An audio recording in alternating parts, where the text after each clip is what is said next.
नमस्कार। Modern theatre foundation की ओर से आप तमाम कला प्रेमियों का हार्दिक अभिनंदन, सुस्वागतम। राष्ट्रीय नाट्य विद्यालय नई दिल्ली द्वारा आयोजित 25वें भारत रंग महोत्सव के अवसर पे विश्व जन रंग के अंतर्गत अभी आपके सामने एक नाटक प्रस्तुत है जिसका नाम है पंचम वेद। तो आइए देखते हैं नाटक पंचम वेद।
ब्रह्मा गुरुर्विष्णु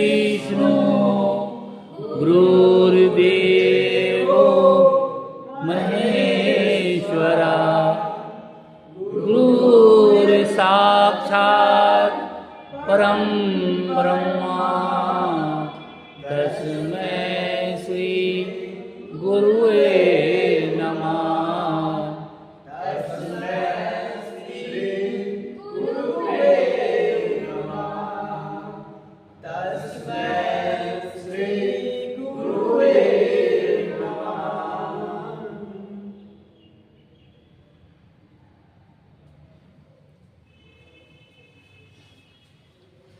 पूर्व रंग समाप्त हुआ। चलो अब जो कुछ सीखा है उसका अभ्यास करो। यह नवीन प्रयोग है, इसमें तनिक भी चूक नहीं होनी चाहिए।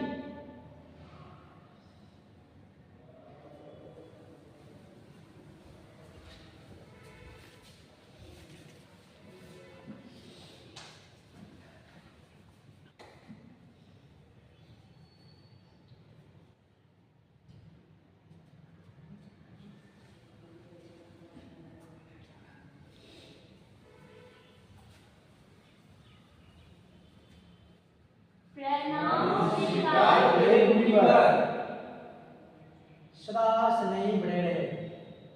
हे ऋषिगण, किस प्रयोजन से आना हुआ? हे मुनिवर, जब से आपने नाट्य शास्त्र की रचना की है, हमारे हृदय में बहुत सारे प्रश्न उठ रहे हैं। उसी के उत्तर के लिए हम आपके पास आए हैं। पूछे, संकोच न करें, अपने अपनी आसन को ग्रहण करें।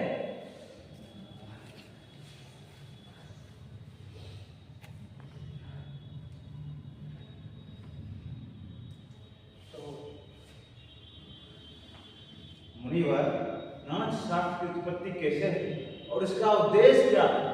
वाह, आपने बहुत अच्छा प्रश्न किया है।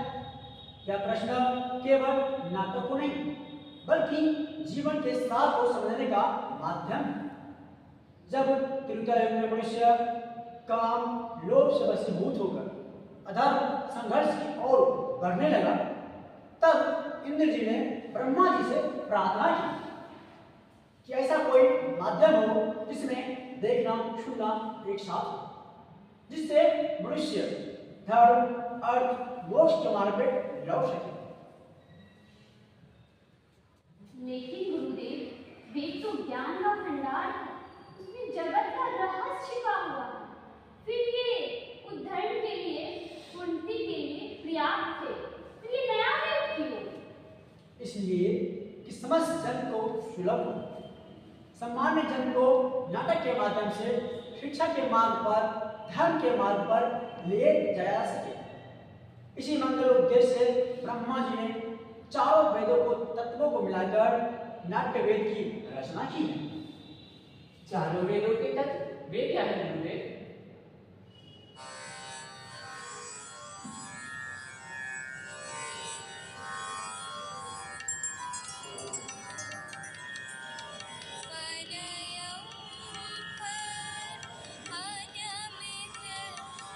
ये नाटक का स्वर सुन रहे हैं आप, ब्रह्मा जी ने इसे ऋग्वेद से लिया है।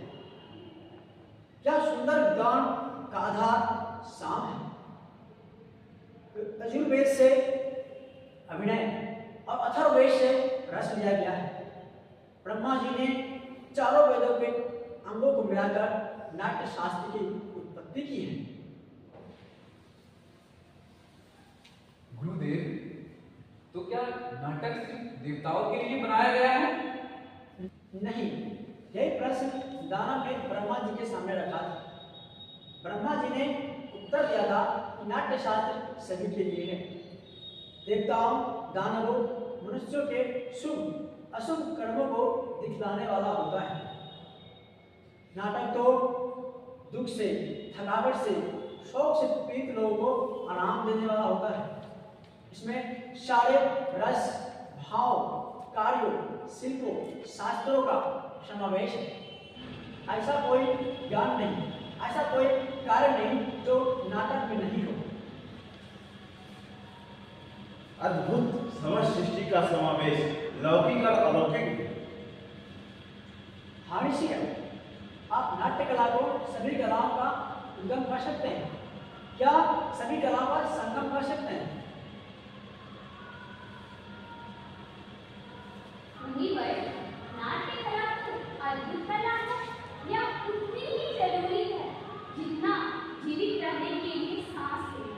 फिर हमारा समाज इसे गंभीरता से क्यों नहीं लेते? इसे अनावश्यक क्यों समझते हैं? हम तो कलाकार हैं, नीति के नियंता नहीं। कला कर्म करना हमारा धर्म है। हमारे विषय में, हमारी कला के विषय में नीति नियंताओं को विचार करना होगा, उनको साधन और अवसर उपलब्ध कराने होंगे। नाटक केवल कला नहीं, समाज का दर्पण है। यह मानवता को सत्य की मार्ग पर ले जाने का साधन है। धर्म, जाति, भौगोलिक से परे हटकर समता में मानवता की बात करता है। आज भी रंगमंच समाज में प्रस्तुतियों को दूर कर समता की बात करता है।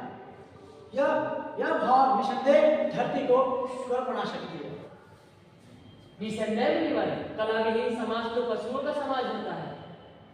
इसी आशा और अपेक्षा के साथ ये समाज कला और कलाकारों के वे स्थान दे जिनके वे अधिकारी हैं। इसीलिए मैंने नाट्य शास्त्र को पंचम वेद कहकर पुकारा है।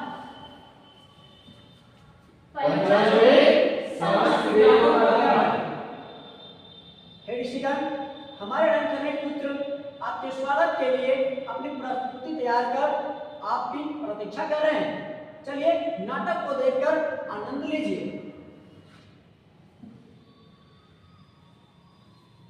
वृद्धि हो इस राष्ट्र की, वृद्धि हो इस राष्ट्र की, आशा सभी की पूर्ण हो, आशा सभी की पूर्ण हो, सृष्टि की वह आनंद, सृष्टि की वह आनंद सदा संपूर्ण हो, सदा संपूर्ण हो, धरती फूले फले सदा, धरती फूले फले सदा, ऊपर विमल आकाश हो, ऊपर विमल आकाश हो, सज्जन निर्भय रहे सदा, सज्जन निर्भय रहे सदा, वधूर जनों का नाश हो, वधूर जनों का नाश हो।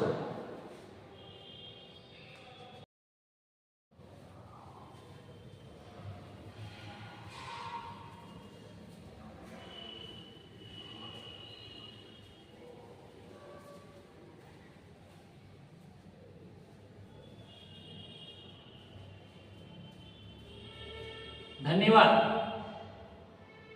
अभी आप नाटक देख रहे थे पंचम वेद। हम आभारी हैं आप सभी का, सभी कला प्रेमी दर्शकों का जिन्होंने नाटक का दिग्दर्शन किया। हम आभारी हैं राष्ट्रीय नाट्य विद्यालय नई दिल्ली और संस्कृति मंत्रालय भारत सरकार का, जिन्होंने नाट्य कला की विशेषताओं को आप तक पहुंचाने के लिए मुझे ये सुनहरा अवसर दिया। बहुत बहुत धन्यवाद, आभार। हमारा कार्यक्रम यहीं पे समाप्त होता है।